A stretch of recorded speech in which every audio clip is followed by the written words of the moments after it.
Ano masabi mo, Cherry White at Boy Tapang? Nako, maghihiwala yan. Nakakabwisit si Boy Tapang. Nakakabwisit lang nun, puro laplapan. Yo, what's up mga kaewan? Aga-aga ko nagsiselfone. Kakagising ko lang, katabi ko pa si Mrs. Siyempre, nakikita ko ngayon, Boy Tapang ang Cherry White. Kahapon ko pa ito nakikita to, puro laplapan. Ano ko ba naman Boy Tapang, no? Alam mo, yung ugali mo tol, no? Yun yung mga tipo ng mga lalaking hindi dominant Yan yung mga lalaki na iniiwan Mark my word, Boy Tapang. 3 months ang tatagal sa relasyon niya si Cherry White. Malamang mag-iwala yan. Ano masabi mo? Gagising lang. Nag-vlog ako na. Wala akong makontent Ano masabi mo, Cherry White at Boy Tapang? Nako, maghihiwala yan. Si Boy Tapang dali, karang kain na kain no? Nakakabwisit si Boy Tapang. ikaw, gusto mo ba yung ganung lalaki? Hindi. Para naman siyang sabik ba? Sabik siya. Palibasa kasi wala masyadong girlfriend kaya ang sabik. Boy Tapang, ayusin mo. Taka nga ako na, di lang sikat. Sikat may pera. Pero wala siyang may pakitang girlfriend. Ibig sabihin, hindi siya kapatol-patol. Kaya nga. Ngayon may pumatol. Hindi naman totoo. Totoo. Naglaplapan nako. Cherry White. Wag kami. Kagising lang namin, nakikimaritis pagbukas ko cellphone. Puro Boy Tapang Cherry White na nakikita ko. At siya na lang nun, puro laplapan. Kapag ganda ka ba ni Cherry White? Nako. Ano? Kayo na magsabi. Okay. Sabi ni Mrs., mas maganda pa daw siya ni Cherry White. Wala akong sinabi, sila na magsabi. Sila na magsabi? Wala na yung halong chemicals. Cherry White yung puro retoke. Oy, Boy Tapang, mayos ka. Ito si Boy Tapang ba? Diba dati gumawa ako content nito Oo, di ba? Hindi ako nagkamali, di ba? Hindi tayo nagkamali. Kasi sa totoo lang, magaling ako sa mga psycho ng mga totoo at hindi. At saka totoo man na Boy Tapang at Cherry White, baka maghiwala yung dalawang yan. Ilang baka, hindi yan magtatagal. Hindi yan magtatagal. Kasi ang diskarte kasi ni Boy Tapang, hindi siya yung tipo na yung babae, didikit sa ugali mong ganyan. Para kang suso. Hoy, Boy Tapang. Ayan ka na naman. Pasensya na kayo kung bakit kami nagmarites. Kasi vlogger din kami, di ba? Vlogger din tayo. Kimarites tayo. Si Boy Tapang kasi daw, sabi nila, sumikat na yung mayabang. Oo, totoo naman. Totoo naman. Namansin mo? Oo, totoo naman. Demanding yan si Boy Tapang, sabi daw nila. Hindi ko alam.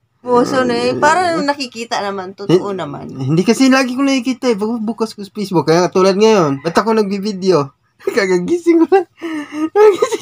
Ba't tayo nagbibideo? Kagabi pa yun Yung sa airport? Oo. No, kagabi nakakabwisit nga Nagkalat pa. Oo, natapon pa tuloy yung milk tea ba yun? Parang hindi naman makapag-antay, Tapang. Hoy, Boy Tapang, mag-antay-antay ka daw.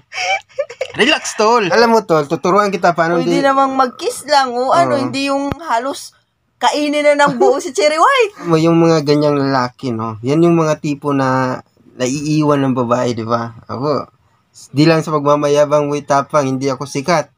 Malamang, mas may pera ka sa akin. Wala din akong pera. So, kung chicks ang pag-uusapan, Boy Tapang. Ay, sus! Tinaman na misis ko, Boy Tapang. Oh, Cherry White. Oh, sino mas Cherry White? Ikaw? Nakikipag-kumpara ka ba Cherry White, no? Sila na magsabi. Si Cherry White kasi, kung hindi sa no? Cherry White mabait, At saka, galante sa jowa niya. Si Pacboy nga, binigyan niya ng kotse at saka big bike. Totoo naman, galante Pero, hindi na ako against sa love story nila. Hindi rin ako against kung bakit si Cherry White na in love agad ni Boy Tapang. Ang against ako dun sa... In love ba tawag doon?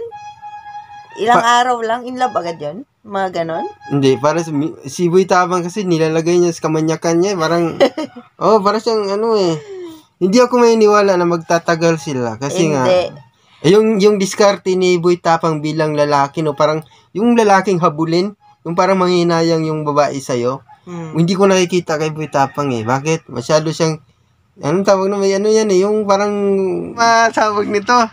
Hindi ko nasa isip ko pero hindi ko masabi. Siguro ganun siguro pag in love, Hindi rin. Yan yung mga tipo ng lalaki na iniiwan. Mark my word. Hindi didikit ang girl sa kay Boy Tapang. Ngayon lang yan, bago lang Parang isang linggong pag-ibig pa lang Isang linggong pag-ibig. Oo. Nagpakita na for the content. Ikita sila dun sa ano nila, patok ka. Ding eh. Patok. Pero payo ko, pag masyado Boy Tapang, iyak ka na naman. Ayan, iyak ka na naman. Tapos pag umiyak si Boy Tapang, manunumbat yan. Oo. Boy sumbat ka eh. Yan si Boy Tapang, Boy sumbat yan.